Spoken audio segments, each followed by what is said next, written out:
사랑하는 은혜샘교회 성도 여러분들, 안녕하십니까? 김광훈 목사입니다. 우리 오늘 하루도 하나님의 말씀을 가까이 할 때에 하나님을 더욱더 깊이 알아가고 또 하나님을 알아가는 만큼 성령이 충만한 그런 하루를 보낼 수 있는 우리 귀한 성도들이 되었으면 좋겠습니다.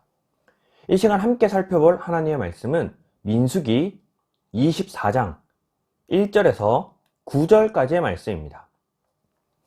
오늘 이 본문은 발람이 세 번째 예언을 하고 있는 내용을 기록하고 있습니다. 우리가 계속해서 이 발람에 대한 이야기를 읽어오면서 어떻게 이 하나님을 섬기는 이스라엘 백성이 아닌 이방 민족에서 이렇게 하나님의 말씀을 전하고 하나님의 뜻을 대언할 수 있는 이런 선지자가 나올 수 있을까? 좀 그런 의아한 질문들이 생기기도 합니다. 발람이 어디서부터 난 사람이며 또 발람이 무엇을 하던 사람이며 알려진 게 없지만 그는 이방 나라 사람임에도 불구하고 하나님의 말씀을 대언하는 역할을 수행하고 있는 것을 발견할 수 있습니다. 이 발람이 하나님의 뜻을 대언할 수 있는 결정적 이유는요, 이 발람은 어떤 방법인지 모르겠지만 하나님이 누구신가를 알고 있던 사람이었습니다. 그래서 그는 하나님이 누구신지를 알기 때문에 하나님께 구하고, 그렇게 하나님께 구한 이 발람에게 하나님께서 하나님의 뜻을 알려주셨다라는 거예요. 이처럼 구약시대임에도 불구하고 하나님을 아는 것만으로도 하나님께 뜻을 구하고 하나님을 찾을 때에 하나님이 그 뜻을 알려주시고 하나님이 만나주시고 하나님이 그곳에 함께 계신 것을 보여주신다는 것을 오늘 이 발람을 통해 생각해 볼 수 있습니다. 하물며 우리는 어떠합니까? 저 같은 사람도요, 저도 하나님에 대해서 알게 되고 그 조금 알게 된 하나님에 대한 지식으로 하나님께 기도하고 구할 때 하나님이 응답하시고 하나님께서 제 기도에 하나님께서 반응하시고 하나님께서에게 은혜 주시는 것을 경험하게 됩니다. 여러분들은 어떻습니까?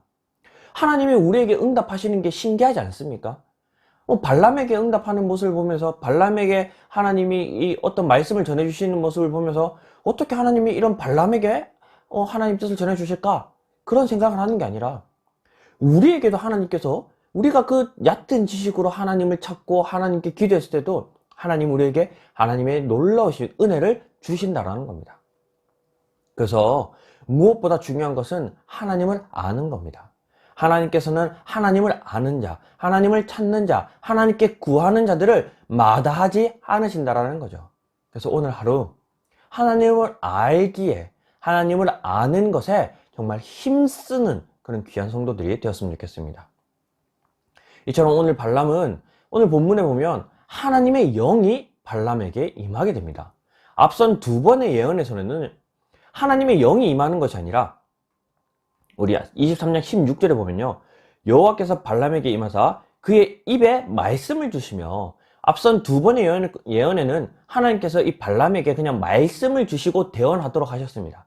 근데 이 세 번째 예언에서는 1절입니다. 발람이 자기가 이스라엘을 축복하는 것을 여호와께서 선히 여기심을 보고 전과 같이 점수를 쓰지 아니하고 그의 낯을 광야를 향하여 눈을 들어 이스라엘이 그 지파대로 천막 친 것을 보는데 그때에 하나님의 영이 그 위에 임하신지라. 오늘은 특이하게 하나님의 영이 친히 발람에게 임했다라는 겁니다. 어떻게 하나님의 영이 발람에게 임하게 되었을까요? 오늘 본문을 통해서 우리가 한번 생각해보고 유추해볼 수 있는 것은요, 첫 번째는 제가 앞서 말했던 것처럼 발람은 하나님을 아는 자였습니다. 어떻게 알게 된 건지 모르겠지만 어쨌든 그는 하나님이 누구신가를 아는 자였습니다. 그리고 두 번째는요, 오늘 1절 말씀에 발람이 자기가 이스라엘 축복하는 것을 여호와께서 선히 여기심을 보고 전과 같이 점수를 쓰지 아니하였다라고 말하고 있습니다. 여기서 하나님께서 자신의 하는 행동을 선하게 여기신다는 것을 발람이 깨닫고 전과 같이 점수를 쓰지 않았대요. 이 말은 우리가 이스라엘 백성들의 모습에도 발견할 수 있는데요, 하나님 외에 우상을 섬기다가 그들이 하나님께 나아가기 위해서 이때까지 섬겼던 그런 우상들을 다 폐해버리고 다 불살라버리고 하나님께 나아가는 모습을 우리가 앞선 이런 창세기, 출애굽기, 레위기를 통해서 발견하게 됩니다. 그러한 내용인 것 같습니다. 이 발람이 자신이 이때까지 헛된 점술로 하나님을 찾았다면 이제는 그가 이때까지 해왔던 그런 우상숭배, 점술 이런 것들 다 버리고 하나님께 나아갔다는 거죠. 그래서 우리가 먼저 하나님께 나아가기 위해서는 우상, 헛된 것들, 우리가 붙들고 있는 것들을 내려놓아야 한다는 사실을 오늘 말씀을 통해서 한번 우리가 좀 생각해 볼 수 있는 것 같습니다. 그리고 이 발람에게 하나님의 영이 임했던 또 다른 세 번째는요, 계속해서 보겠습니다. 1절 끝에 보면 점수를 쓰지 아니하고 그의 낫을 광야를 향하여 눈을 들어 이스라엘이 그 지파대로 천막 친 것을 보는데, 그가 눈을 들어서 광야의 이스라엘 백성들을 바라보았다는 겁니다. 이 이스라엘 백성들이 있는 곳에 하나님의 성막, 하나님의 영광과 임재가 있는 그 하나님의 성막이 있는 그런 모습이어 있습니다. 이 말은 이 발람이 눈을 들어 하나님을 바라보았다는 거죠. 그래서 이 발람이 하나님의 영을 받은 것을 우리가 요약을 해보면, 그는 하나님을 알던 자였고요, 이때까지 해왔던 우상숭배, 점술, 잘못된 것을 다 그만 그쳤고요, 그리고 그가 눈을 이제는 하나님께로 돌려 하나님을 바라보았을 때 하나님의 영이 그에게 임하였다는 겁니다. 그래서 오늘 우리가 하나님의 영이 충만한 그런 삶을 살기 위해서 하나님을 아는 데 힘쓰고요, 우리가 헛된 것을 붙들고 있었다면 그런 것들을 다 끊어내는 데 힘쓰고요, 그리고 우리가 오직 하나님만을 바라보는 데 힘쓰므로 오늘 하루 성령 충만한 그런 삶을 살아낼 수 있는 귀한 성도들이 되었으면 좋겠습니다. 이처럼 하나님의 영이 이 발람에게 임하자 발람이 예언을 하기 시작하는데요. 3절부터입니다. 그가 예언을 전하여 말하되 브올의 아들 발람이 말하며 눈을 감았던 자가 말하며 하나님의 말씀을 듣는 자, 전능자의 환상을 보는 자, 엎드려서 눈을 뜬 자가 말하기를. 하나님의 영이 임하자 이 발람에게 어떤 이런 변화, 어떤 능력이 나타나게 되냐면요, 눈을 감았던 자가 눈을 뜨게 되었다는 겁니다. 하나님의 영이 임하기 전에는 그가 눈이 가리워져 있던 자였다라고 말하고 있습니다. 그러니까 이 세상을, 영적인 눈이 가리워져서 하나님의 뜻을 발견하지 못하고 하나님의 이런 세상을 바라보지 못하는 그런 눈이 가리워져 있던 자가 하나님의 영이 임하자 눈이 뜨여졌다라는 거죠. 근데 그 눈이 감겨있던 자가 눈이 뜨여지는 과정이 어떤 과정이 있었냐면요, 4절에요. 다시요. 하나님의 말씀을 듣고 전능자의 환상을 보고 엎드려서 눈을 떴다고 말합니다. 눈을 뜨기 위해서, 우리의 영적인 눈을 뜨기 위해서는요, 첫 번째 하나님의 말씀을 들어야 합니다. 하나님의 말씀을 보아야 합니다. 하나님의 말씀을 읽어야 합니다. 그래야지 우리의 영이 뜨인다라는 거죠. 우리가 하나님의 말씀을 볼 때 환상을 본다라고 말하고 있거든요. 이게 환상은 이상이라는 뜻입니다. 그러니까 우리가 막 엄청나게 막 놀라운 것들을 바라보는 것이 아니라 하나님의 나라, 하나님의 세상을 우리가 꿈꾸고 바라보게 된다라는 거죠.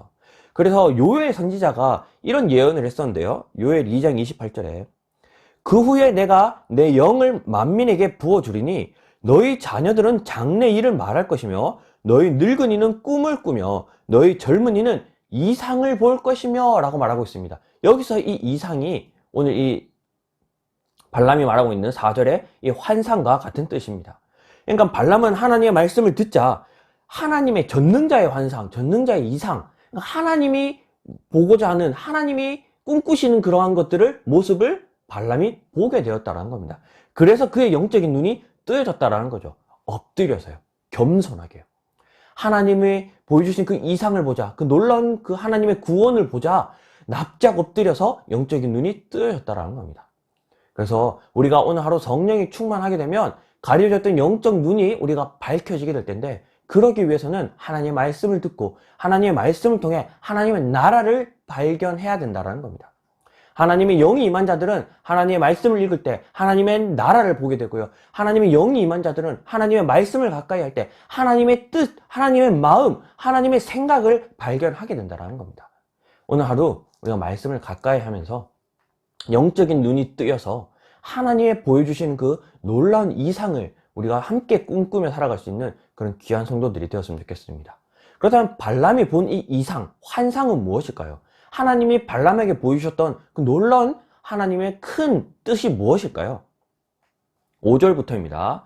야곱이여 내 장막들이, 이스라엘이여 내 거처들이 어찌 그리 아름다운고, 그 벌어짐이 골짜기 같고 강가의 동산 같으며 여호와께서 심으신 침향목들 같고 물가의 백향목들 같도다.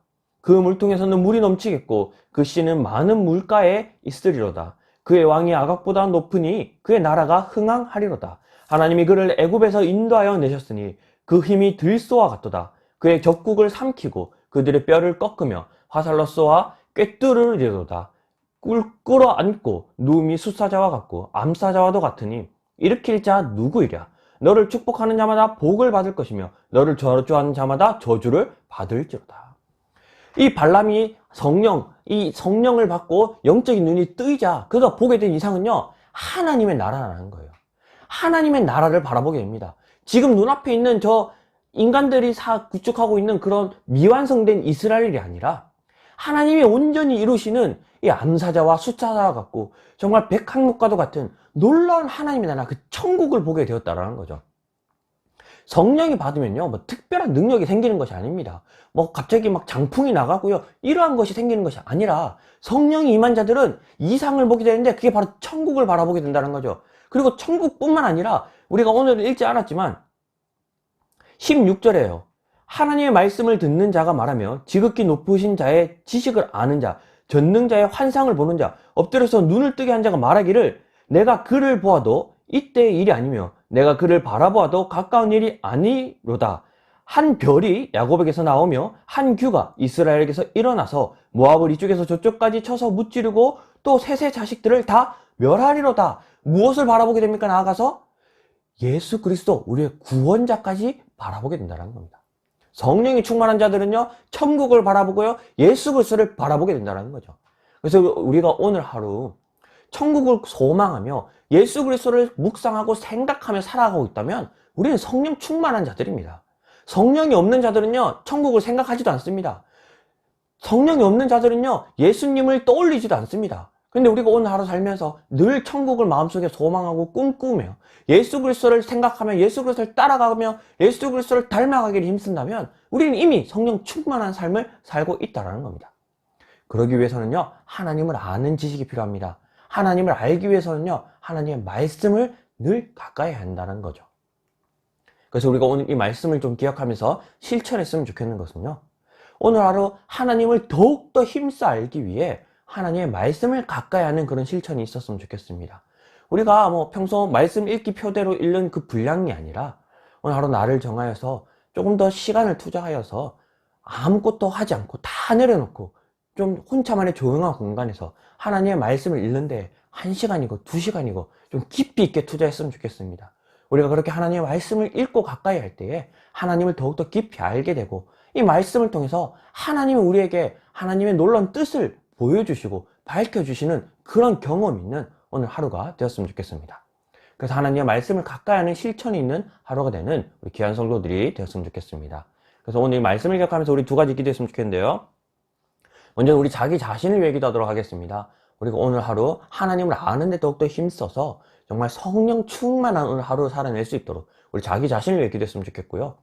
그리고 두 번째는 우리 특별히 다음 세대들을 위해서 기도했으면 좋겠습니다. 정말 다음 세대가 연약해져 가고 무너져 가고 있습니다. 우리 교회의 이런 다음 세대만 바라봐도 우리가 충분히 실감할 수 있지 않습니까?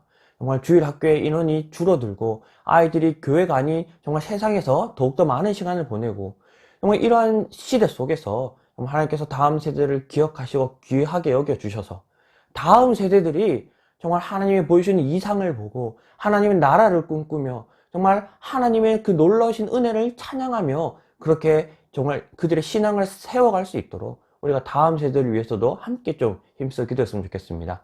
우리 자기 자신과 다음 세대를 위해 시간 기도하면서 오늘 하루를 시작하도록 하겠습니다. 기도하겠습니다. 사랑하는 하나님, 감사합니다.